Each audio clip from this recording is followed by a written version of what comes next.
옆 사람하고 이렇게 인사 나누겠습니다. 하나님이 당신을 부르셨습니다. 아멘. 앞뒤로는 이렇게 인사해 볼까요? 하나님이 저를 부르셨습니다. 예, 감사합니다. 그러면 부르심, 부제로서 당신을 만나고 내 삶이 달라졌어요. 당신을 만나고 내 삶이 달라졌어요 라는 제목으로 이 시간 말씀 나누도록 하겠습니다. 지난주까지 우리가 창세기 말씀을 보았습니다. 그래서 우리가 요셉의 이야기를 봤는데요. 이제 오늘부터는 출애굽기입니다. 이제 모세에 대해서 우리가 배워나갈까 합니다. 이전에 창세기 그래도 한 권을 다 뗐으니까요. 창세기 말씀을 다 봤으니까 우리가 어떤 말씀이 있었는지를 한번 되짚어 보고 이제 오늘부터 출애굽기를 나가면 좋을 것 같습니다. 창세기의 가장 핵심적인 것들을 이제 꼽아서 이야기를 하자면 가장 먼저 이야기할 것은 그겁니다. 하나님의 창조와 인간의 타락입니다. 하나님께서 세상을 참 멋지게 창조하셨습니다. 이것은 그냥 보면 압니다. 본능적으로 압니다. 지금도 훼손되지 않은 인간의 손때가 묻지 않은 자연의 절경을 보러 가보십시오. 누가 뭐라고 협박하지 않아도 한순간에 탄성을 자아내게 됩니다. 와, 아름답다, 기가 막히다. 하나님께서 만드신 세상이 참 멋집니다. 하나님도 만족하실 만큼, 하나님이 좋았더라 하실 만큼 하나님의 창조 자체는 선하고 아름답습니다.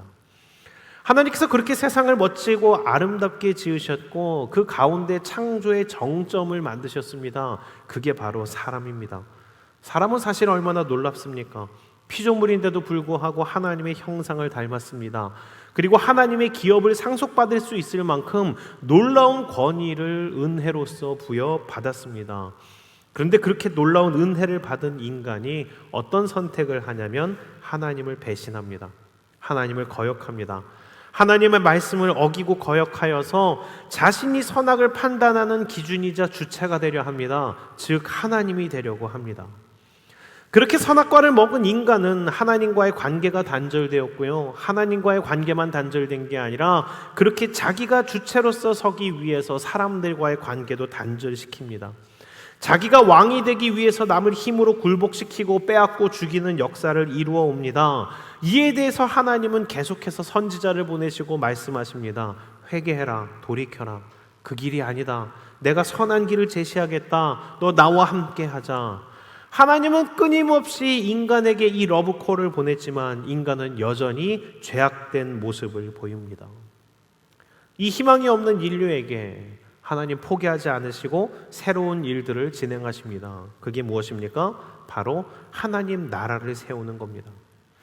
그렇게 자기가 주인이 돼서 자기가 왕이 돼서 남을 굴복시켜서 세력을 넓히려고 하는 세상의 나라 가운데에서 힘으로 굴복시키는 게 아닌 사랑과 섬김과 하나님의 법도로서 감화시켜서 확장하는 나라, 하나님 법도 하나님 나라, 하나님의 주권의 다스림을 받는 하나님 나라를 하나님께서 이 세상 가운데 직접 만드실 계획을 세우셨습니다.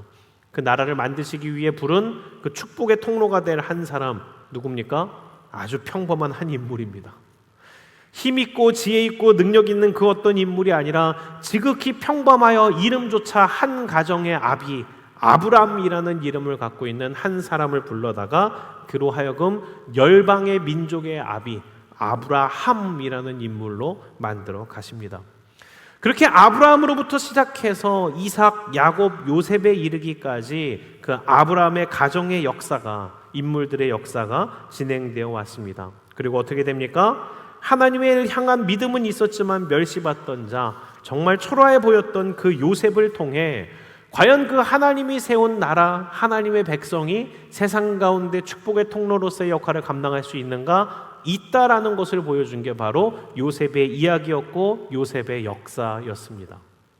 그렇게 그 요셉을 통해서 그 이집트 전역을 통해 그 7년의 흉년 가운데에서 수많은 사람들을 구원하는 역사가 일어났고 그때의 그 사건을 통해 야곱의 모든 식구가 이집트로 이민해 들어왔습니다. 그렇게 이제 이집트로 들어와서 무엇을 하느냐? 하나님의 나라 이스라엘로서의 역할을 감당하기 위해 이제 백성들의 사이즈를 하나님께서 키우기 시작합니다. 그렇습니다. 약 70인 정도, 70여인 정도, 한 12가정이 들어와서 얼마 안 되는 식구들이었는데 이 인구가 어떻게 불어나냐면 이 요셉의 때를 지나 모세의 때에 이르기까지 수십만 명으로 불어나는 놀라운 그 이집트 안에서 이스라엘 백성들의 인구적인 부흥기를 맞이하게 됩니다. 하나님의 백성들의 숫자가 늘어나는 거 얼마나 좋은 일입니까? 경산한 일 아닙니까? 그런데 요셉의 때에도 말했지만 뒤틀린 사회에서는 좋은 게 좋은 것으로 있기가 어렵습니다. 하나님 나라를 이루어야 될 이스라엘 백성들, 그들이 많아졌는데 이 이스라엘 백성들이 많아지는 게 이집트인들에게는 좋지 않게 보였던 겁니다. 자, 우리 이 부분을 한번 성경으로 보도록 하겠습니다. 출애굽기 1장 8절에서 10절입니다. 출애굽기 1장 8절에서 10절. 그래서 어떤 일이 일어난 날을 우리 같이 보도록 하겠습니다. 우리 같이 통성으로 읽어보도록 하겠습니다. 시작. 요셉을 알지 못하는 새 왕이 일어나 애굽을 다스리더니 그가 그 백성에게 이르되 이 백성 이스라엘 자손이 우리보다 많고 강하도다. 자, 우리가 그들에게 대하여 지혜롭게 하자. 두렵건대 그들이 더 많게 되면 전쟁이 일어날 때에 우리 대적과 합하여 우리와 싸우고 이 땅에서 나갈까 하노라 하고.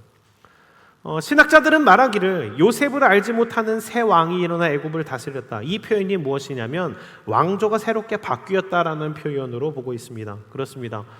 요셉이 섬기던 왕조가 이제 세월이 많이 흐르는 가운데 몰락하게 되고 새로운 이집트의 왕조가 들어섰습니다.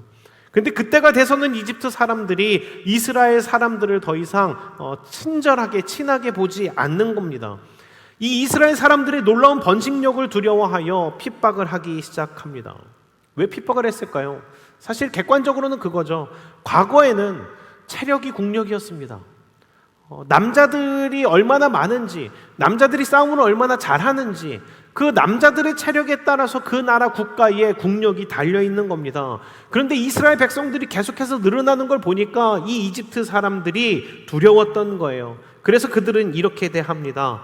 이스라엘 사람들을 핍박해야겠다. 그래서 신분제로서 그들을 누르고 그들이 더 인구수를 누리기 전에 노예로서 전락시키며 그들의 인구수를 제한하는 엄격한 통제 계획들을 세웠던 겁니다. 그래서 이스라엘 사람들에게 부역을 부여하고 그들을 괴롭히기 시작합니다. 노예로 만들어버렸습니다. 그런데 문제가 있었죠. 뭐죠? 그렇게 통제하고 제한하면 번식력이 약해지겠지 생각했는데 하나님께서 부어주시는 그 풍성한 출산의 복을 이집트의 통제력이 막지 못했었다라는 겁니다. 그렇게 괴롭히고 막는데도 불구하고 이 이스라엘 사람들의 인구가 하루가 다르게 불어나는 겁니다. 그래서 파라오가 마지막으로 내린 명령, 이 이스라엘에 늘어나는 인구를 줄이기 위해서 나온 계책, 그의 명령이 뭐였냐면 그렇다면 산에 아이를 출산하면 다 죽여버려라. 여자 아이를 출산하면 냅두는데 어차피 여자는 그런 군사력으로서 쓸모가 없으니까 그러면 남자 아이들을 태어나면 전부 다 죽여라 라는 이 끔찍한 명령을 내리게 됩니다.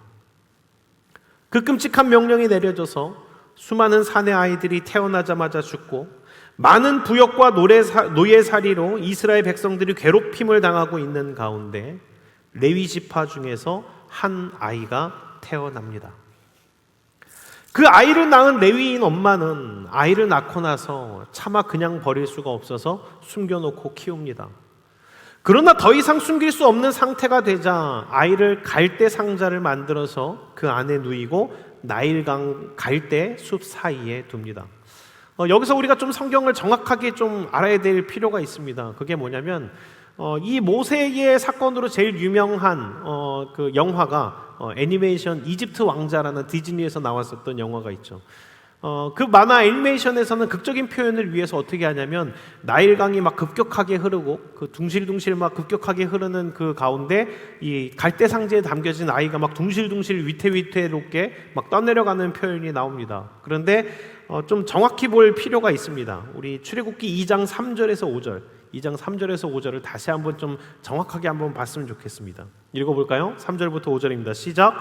더 숨길 수 없게 되매 그를 위하여 갈대 상자를 가져다가 역청과 나무 진을 칠하고 아기를 거기 담아 나일 강가 갈대 사이에 두고 그의 누이가 어떻게 되는지를 알려고 멀리 섰더니 바로의 딸이 목욕하러 나일강으로 내려오고 시녀들은 나일 강가를 거닐 때에 그가 갈대 사이의 상자를 보고 시녀를 보내어 가져다가. 애니메이션에선 극적인 효과를 위해서 나일 강가를 막 이렇게 떠내려가게 했었는데 성경에서 있는 정확한 표현을 보자면 떠내려가지는 않았습니다. 갈대 사이에 떠내려가지 않게 요게벳이 그 어머니가 뒀었던 거고 그 누이가 멀리서 지켜보고 있는 상황이었습니다. 좀 정확하게 알 필요가 있습니다. 그런데 사실 그렇죠. 나일 강에 정처 없이 떠내려가는 것도 대단히 큰 위험이고 문제이지만 갈대숲 사이에 그 갓난아기 몇 달밖에 안 된 갓난아기를 두고 간다? 이것도 대단히 위험한 일입니다. 생명을 보장할 수 없는 일입니다. 그게 너무나 걱정됐기 때문에 그 누이는 차마 떠나지 못하고 멀리서 바라보고 있었던 거고 요게벳도 그렇지 않았겠습니까? 얼마나 간절하게 기도하며 그 아이를 지켜주시기를, 그 갈대 상자에 담겨있는 그 아이를 도와주시기를 얼마나 간절히 기도했겠습니까? 근데 놀랍게도 그 순간 이 갈대 상자가 떠내려간 게 아니라 바로의 딸이 근처로 목욕을 하러 옵니다. 그리고 목욕을 하다가 그 갈대숲 사이에 있는 그 갈대 상자를 발견한 겁니다. 근데 이제 진짜 놀라운 기적은 이제부터입니다. 무엇이냐면 이겁니다. 그 갈대 상자를 발견한 그 여자는 누구냐면 이집트 사람입니다. 히브리인이 아닙니다. 게다가 이 여자는 누구냐면 바로의 딸입니다. 이 히브리인 아기, 사내 아이가 나오면 다 죽여버려라고 명령한 사람은 자기의 친아버지입니다. 그가 어떠한 의도로 명령을 내렸는지를 알고 자기가 이 아이를 데려가면 아버지에게 어떤 욕을 먹을지, 어떤 위험을 겪을지를 압니다. 그것을 아는데도 불구하고 이 바로의 딸이, 이집트인 바로의 공주가 그 히브리인 아기를 자기의 양자로 삼습니다. 이게 진정한 기적입니다. 바로의 딸은 그렇게 죽여버리거나 그냥 못 본 척할 수 있는데도 불구하고 하나님이 부어주시는 그 긍휼의 마음으로 인하여 그 아기를 건집니다. 그리고 그 아이를 양자로 삼고 이름까지 지어줘 버립니다. 뭐라고 이름 짓냐면 이렇게 이름 짓습니다. 모세. 여기서 이제 이 모세 이름이 대단히 재밌습니다. 모세라는 이름은 사실 이집트인들이 아주 자주 짓는 이름의 방식입니다. 예를 들자면 이렇습니다. 자막 나오죠? 자, 투투 모세, 이집트 왕조 가운데 있었던 왕의 이름인데요. 이 투투 모세라는 것은 뭐냐면 투트 신의 아들이라는 뜻을 갖고 있습니다. 그러니까 이 모세라는 뜻은 뭐냐면 뭐뭐의 아들이라는 뜻을 갖고 있는 겁니다. 그리고 이 바로 왕들이 가장 즐겨 쓰는 이름이 있죠. 되게 흔하게 나오는 이름인데 태양신 라의 아들이라는 뜻으로 정확하게 발음하자면 라모세스. 태양신 라의 아들, 우리나라의 책으로서 이렇게 나왔죠. 람세스. 이제 발음하다 보니까 라모세스가 그냥 붙여서 람세스로 들리는 겁니다. 이게 뭐냐면 태양신의 아들이라는 뜻입니다. 그러니까 이 모세가 갖고 있다는 것은 뭐냐면 누구누구의 아들, 누구누구의 자손, 아들이라는 뜻을 갖고 있습니다. 그래서 학자들이 추정하기로는 그 바로의 딸이 어떤 식으로 이름을 지었냐면 이 나일강의 아들이라는 뜻으로, 나일강에서 건졌기 때문에 나일강의 아들이라는 뜻으로 모세스라고 이제 불렀다라는 그런 뜻도 있고, 아니면은 히브리인이기 때문에 급이 낮기 때문에 누구누구의 아들은 안 짓고 그냥 아들이다, 사내 아이다라는 뜻으로 그냥 모세라고만 지었다, 이렇게 추정을 하고 있습니다. 아무튼 이유가 어찌 됐건 그 히브리인 아기의 이름이 뭐가 됐냐면 모세가 됐습니다. 이집트인은 하여튼 누구누구의 아들이든 그냥 아들이든 그냥 사내 아이네, 아들하고 이름을 졌는데 이 부분이 놀랍고 기막힌 하나님의 섭리 안에 있었다라는 겁니다. 왜냐하면 이집트어로서의 이 모세는 그냥 아들이라는 뜻을 담고 있지만 히브리인들의 발음으로서의 이 모세는 어떤 뜻을 갖고 있냐면 히브리어 모세, 이것은 건져내었다라는 뜻을 담고 있습니다. 그러니까 이 이름은 후에 모세가 하나님의 부르심으로 이스라엘 백성들을 건져내는 역할을 하는 것에 대한 하나님의 섭리이자 예언적인 이름인 것입니다. 그렇게 이름 지어진 모세는 하나님의 섭리 가운데에서 이집트의 왕자로서 자라게 됩니다. 히브리인이지만 이집트의 왕자로서 자라게 된 모세. 이후에 그는 어떻게 되었을까요? 뭔가 드라마틱한 출생의 배경, 성장이 있는데 보통 이제 우리가 극작 가거나 하면은 이제 이 가운데에서 왕의 정치적인 혈투와 암투를 통해 뭔가를 얻고 잃고 막 이런 거 되게 기대했을 텐데 모세는 그렇게 이집트의 왕자로 지내다가 한순간에 나락으로 가버리면서 모세 인생이 끝나게 됩니다. 히브리인으로서의 자각이 있었던 모세는 어떻게 해야 되냐면 성장한 후에 히브리인들에 대한 마음이 있었습니다. 그래서 자기가 어떻게든 히브리인을 돕고자 하는 마음 가운데 어떤 일이 벌어지냐면 핍박을 당하고 있는 히브리인을 보자 그 히브리인을 돕기 위해 히브리인을 괴롭히던 이집트인을 몰래 죽여버립니다. 그렇게 해서 몰래 이 사건을 무마해서 그래도 뭔가 그 히브리인을 도왔다 뭐 이런 의식을 갖고 마음을 갖고 있었을지 모르겠는데 이것으로 이 사건으로 그가 어떤 히브리인들에게 인정을 받거나 아니면 이 사건을 계기로 뭔가 독립군을 모으거나 뭔가 이런 일들이 일어나는 게 아니라 뭐가 되냐면 오히려 히브리인들에게 놀림의 대상만 됩니다. 히브리인과 히브리인들이 싸우고 있을 때 그것을 중재하기 위해서 야 같은 민족끼리 왜 싸워? 라고 자기도 같은 동포로서 말리려고 했더니 히브리인들이 어떻게 비난하냐면 누가 너를 우리의 감독자로 삼았느냐? 왜 이집트인처럼 나도 때려 죽일 거냐? 이러면서 비아냥을 하는 겁니다. 모세는 같은 동족에게도 인정을 받지 못하고 그렇다고 이집트 가운데에서도 설 곳이 없습니다. 왜요? 이집트인을 죽여버렸잖아요. 그 가운데 모세는 자기가 할 수 있는 것이 없는 걸 알고 그저 목숨이라도 살려보자라는 의미로 이집트를 떠납니다. 그래서 이집트의 세력이 닿지 않는 저 멀리 미디안 광야까지 가서 아주 평범한 양치는 목자로서 인생을 살아갑니다. 그렇습니다. 그는 이제 그냥 평범한 촌부가 되었습니다. 기껏 할 수 있는 것은 양을 치는 정도입니다. 그렇게 하루하루 수십 년이 지나갑니다.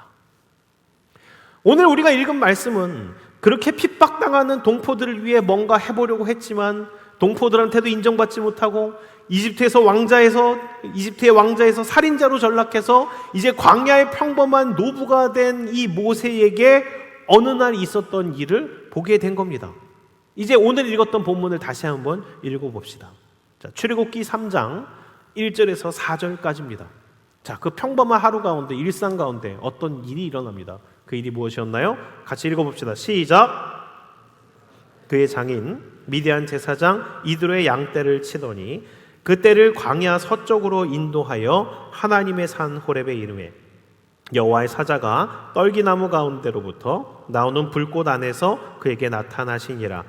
그가 보니 떨기나무에 불이 붙었으나 그 떨기나무가 사라지지 아니하는지라. 이에 모세가 이르되 내가 돌이켜 가서 이 큰 광경을 보리라. 떨기나무가 어찌하여 타지 아니하는고 하니 그때에 여호와께서 그가 보려고 돌이켜 오는 것을 보신지라. 하나님이 떨기나무 가운데에서 그를 불러 이르시되 모세야 모세야 하시매 그가 이르되 내가 여기 있나이다. 아멘. 미디안의 한 평범한 목자가 된 모세는 그냥 별다르지 않게 평범한 때와 마찬가지로 양떼를 치고 있었습니다. 그러다가 호렙산에서 불붙은 떨기나무를 보게 됩니다. 그런데 이게 사실 학자들이 말하길 태양이 강렬하고 건조한 그 지역 기후 가운데에서는 가끔씩 메마른 떨기나무에 불이 붙는 일들이 흔하지는 않더라도 종종 일어나는 일이라고 합니다. 그런데 그날은 뭔가 달랐던 겁니다. 뭘까요? 그 떨기나무는 희한하게도 아까부터 타고 있는데 지금도 타고 있고 앞으로도 계속 타고 있는 겁니다. 작고 볼품없고 메마른 가지가 순식간에 타서 끝나버려야 되는데 도대체 이 떨기나무는 어떻게 된 것인지 멈추지 않고 똑같은 모습으로 계속 무한히 타오르고 있는 겁니다. 모세는 이 상황이 이상하다 생각돼서 가까이 갑니다. 우리들에게도 사실 그런 적이 있지 않습니까? 평범해 보이는 일상이었는데 특별하게 다가오는 어떤 순간, 특히 삶 가운데 신앙적인 큰 회심을 경험한 분들은 이런 경험들이 있다라는 것을 종종 고백합니다.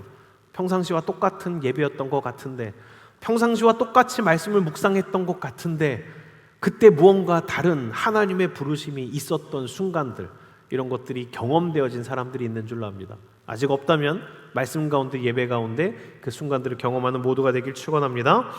아무튼 그렇게 떨기나무에 다가간 모세는 그곳에서 하나님의 음성을 듣게 됩니다. 모세야 모세야, 정확하게 자기의 이름을 부르시고 자신의 조상인 아브라함과 이삭과 야곱의 하나님이라고 자기를 소개하시는 하나님의 음성을 듣습니다. 그렇다면 하나님은 모세를 왜 부르셨을까요? 그 이유를 하나님께서 출애굽기 3장 7절에서 10절에 밝히십니다. 우리 같이 읽어보겠습니다. 시작. 여호와께서 이르시되 내가 애굽에 있는 내 백성의 고통을 분명히 보고 그들이 그들의 감독자로 말미암아 부르짖음을 듣고 그 근심을 알고 내가 내려가서 그들을 애굽인의 손에서 건져내고 그들을 그 땅에서 인도하여 아름답고 광대한 땅 젖과 꿀이 흐르는 땅 곧 가나안 족속, 헷 족속, 아모리 족속, 브리스 족속, 히위 족속, 여부스 족속의 지방에 데려가려 하노라. 이제 가라. 이스라엘 자손의 부르짖음이 내게 달하고 애굽 사람이 그들을 괴롭히는 학대도 내가 보았으니 이제 내가 너를 바로에게 보내어 너에게 내 백성 이스라엘 자손을 애굽에서 인도하여 내게 하리라. 아멘. 아멘. 하나님께서 모세를 부르신 것은 분명한 목적이 있으셨기 때문입니다. 그 목적이 무엇이었습니까? 하나님의 백성을 애굽인들의 손에서부터 건져내는 것. 모세, 건져냄. 그 이름답게 흑암에 있는 백성들을 건져내기 위해 하나님께서 지금 모세를 부르셨고 이제 바로에게 모세를 보내시겠다라는 겁니다. 이게 얼마나 감동적인 장면입니까? 하나님께서 드디어 그 백성들의 고통과 신음과 부르짖음을 들으시고 그 백성들을 구원하기 위해 사람을 보내신다라는 이 중요한 장면. 그런데 이 중요한 소식을 듣고 이 하나님의 계획을 듣고 모세는 어떻게 반응합니까? 당황해합니다.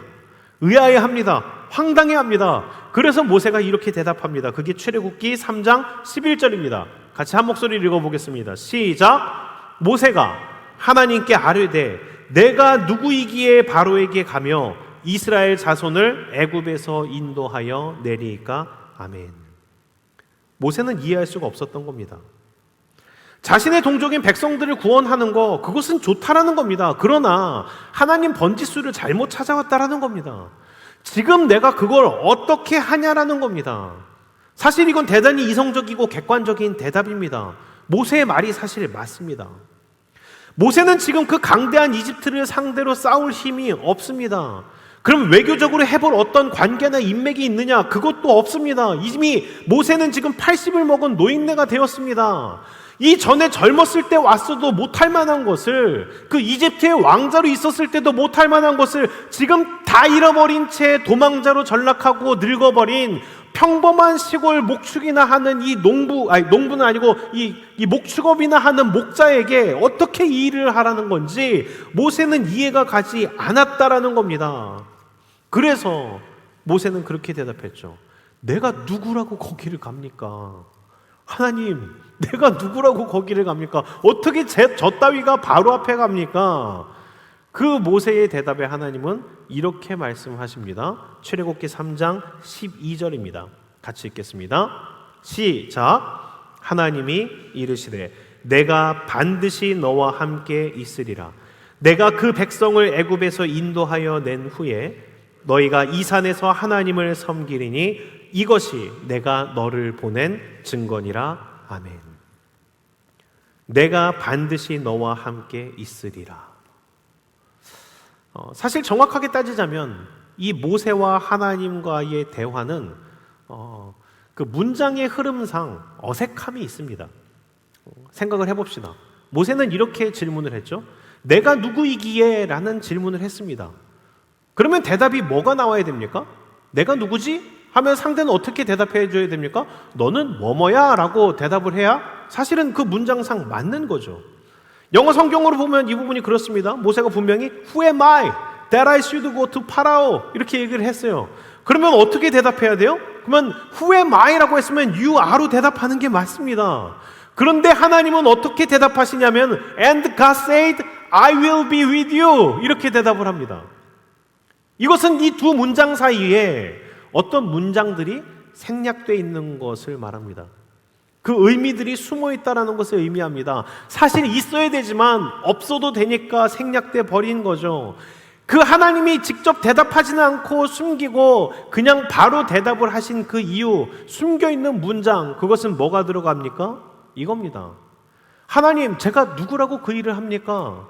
거기에 사실 들어가 있는 의미는 이거죠. 네가 누구인지가 중요하지 않아, 모세야.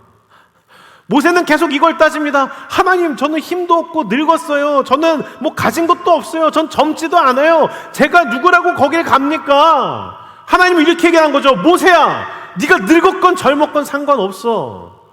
네가 힘이 있건 없건 그게 상관없어. 인맥이 있건 없건 그건 중요하지 않아. 뭐가 중요하냐면 내가 너와 함께 한다는 사실이 중요해.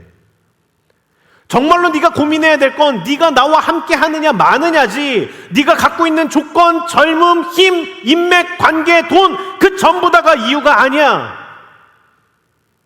그 말이 맞습니다. 모세가 아무리 힘을 키우고 군사력이 있어도 이집트를 어떻게 상대합니까? 모세가 아무리 돈을 많이 벌었다 하더라도 바로왕 앞에서 그 돈으로 무엇을 합니까? 모세가 아무리 젊음이 있더라도 과연 이집트에 있을 때, 권력이 있고 돈이 있고 젊음이 있을 때 과연 무엇을 할 수 있었습니까? 오히려 자기가 힘을 발휘하고 자기의 힘으로 하려 했을 땐 살인자밖에 되지 못했습니다. 이집트에서 이스라엘 백성들을 빼내올 수 있는 것, 흑암 가운데 억눌려 있는 하나님의 백성들을 되찾아오는 것, 사람의 힘으로 할 수 없는 것들입니다. 누가 해야 됩니까? 하나님이 하시는 일입니다. 하나님이 함께 하셔야만 할 수 있는 일이기 때문에 하나님은 모세에게 다만 이렇게 말씀하시는 겁니다. 모세야, 내가 너와 함께 할 거야. 하나님께서 왜 모세를 이집트에 있을 때가 아니라 이 미디안 광야에 있었을 때 불렀을까요? 사실 더 젊었을 때 찾아오셨으면 좋지 않았겠습니까? 더 힘이 있고 권력도 있고 인맥도 있고 그때 찾아왔으면 훨씬 더 일을 잘 수행했을 것 같은데 왜 하나님은 하필 다 잃어버리고 이제 거기서의 경력, 힘, 인맥 모든 것들이 다 끊어지고 자기 자신조차 이제 할 수 없을 것 같은 그런 부정적인 마음이 들었을 때 그때서야 모세를 찾아와서 내 백성 데려와 라고 하신 걸까요? 이렇게 하신 이유는 아니, 하나님께서는 오히려 이 때를 기다리신 겁니다. 왜냐하면 이 구원이 사람의 능력에 있지 않고 하나님의 일하심에 전적으로 있다라는 것을 알려주기 위해, 또 후대에게 성경을 볼 우리들을 위해 하나님의 일하심을 분명하게 나타내고 보여주기 위해 하나님은 기다리셨던 겁니다. 우리를 사용하시는 하나님은 우리의 크고 작음에 따라 일하실 수 있고 없고로 제약받으시는 분이 아닙니다. 하나님이 함께 하신다면, 하나님이 우리 안에 거하시고 우리가 하나님 안에 거한다면 우리는 그 어떤 사명이라도 감당하기에 충분하다라는 겁니다. 말씀을 마치도록 하겠습니다. 이집트의 압제 가운데 고통 속에 울부짖고 있는 백성들에 대한 하나님의 응답, 하나님의 예비하심은 모세였습니다. 그것도 젊고 쌩쌩해서 이집트의 왕자로 있는 모세가 아니라 광야에서 40년을 양을 치다가 늙고 초라해져서 스스로에게조차 자신 없어 하는 아주 평범한 늙은이 모세, 그게 하나님의 예비하심과 응답이었습니다. 이 하나님의 예비하심과 응답이 부족해 보이십니까? 그런데 하나님이 함께 하시자 그 출애굽이 현실로 일어났습니다. 하나님께서 모세를 부르시듯 이 시대 가운데 우리를 부르셨습니다. 회복되지 않은 하나님 나라 가운데, 깨어진 세상 가운데, 고난과 어려움과 외로움과 영적인 억눌림 가운데 고통으로 신음하는 백성들이 많습니다. 그들의 부르짖는 그 신음과 울부짖음에 대한 응답은 다른 누군가가 아니라 먼저 부르심을 받은 우리라는 겁니다. 그렇습니다. 이 시대 이 부천 가운데 누가 그 일들을 감당해야 되는가? 이 부천 가운데 모세로서 부름 받은 건 이 자리에서 예배로서 부르심 받은 우리들이라는 겁니다. 다만 그 하나님의 부르심 가운데 우리는 이렇게 핑계를 댑니다. 하나님, 제가 누구라고 거기를 갑니까? 제가 무엇이라고 이 어두움 가운데 있는 사람을 건져냅니까? 예수 그리스도를 얘기하며 콧방귀를 뀌는 사람을 제가 어떻게 변화시킵니까? 제 삶조차 제가 어떻게 못하는데 어떻게 남에게 영향을 끼칩니까? 우리는 못한다, 할 수 없다, 내가 누구이관대라고 하는데 하나님은 우리에게 이렇게 말씀하십니다. 네가 누구인지가 중요하지 않아. 내가 너와 함께 할 거야. 이 하나님의 말씀에 아멘 하는 자, 이 하나님의 말씀에 그랬군요, 그렇다면 하나님 함께 해주십시오, 제가 가겠습니다, 순종하는 사람, 그 사람이 모세와 같이 쓰임 받을 줄로 믿습니다. 그 하나님의 부르심에 우리가 해야 될 게 있습니다. 뭐냐면 우리의 신을 벗는 겁니다. 하나님께서 떨기나무에서 모세를 불렀을 때 제일 먼저 요구하신 것이 그겁니다. 모세야, 너의 신발을 벗어라. 왜 신발을 벗으라고 할까요? 거기가 실내라서 그렇습니까? 아닙니다. 이 고대 사회 때의 신을 벗는 행위는 뭐냐면 이 주종을 가리는 관계입니다. 그때 노예들은 신발을 신지 못했습니다. 하나님께서 모세를 부르면서 너의 신발을 벗으라로 시작한 건 그겁니다. 내가 너의 주인이다. 네가 네 인생을 사는 게 아니다. 너의 주관대로 사는 게 아니다. 너와 나의 관계는 내가 주인이고 너는 나의 종이다. 내가 너를 불렀고 내가 너를 보내겠다. 그것에 모세는 신을 벗는 것으로 응답하는 겁니다. 우리의 신앙은 여기서부터 시작됩니다. 우리의 인생의 주인이 내가 아닙니다. 하나님입니다. 이 자리에 여러분들이 온 것은 우연이 아닙니다. 하나님의 부르심입니다. 이제 그 부르심 가운데 여러분들이 해야 될 첫 번째는 그겁니다. 여러분들의 신을 벗으십시오. 하나님 앞에 당신이 나의 주인이십니다라는 고백으로 내어드리십시오. 그리고 내가 전적으로 맞아, 내가 옳아, 내 방식대로 내 계획대로 하겠어가 아니라 하나님, 당신이 함께 하신다면 보내시는 대로 가겠습니다 라는 순종함으로 여러분들의 삶을 내어주십시오. 그렇게 한다면 하나님께서 여러분들과 함께 하심으로 인하여 여러분들의 가정이, 여러분들의 직장이, 여러분들의 학교가, 여러분들이 있는 곳이, 이 부천이 우리를 통해 하나님 나라가 될 것입니다. 그것에 대한 소망을 가지고, 그것에 대한 기쁨과 사명을 가지고 함께 나아가는 우리 모두가 되기를 주님의 이름으로 축원합니다.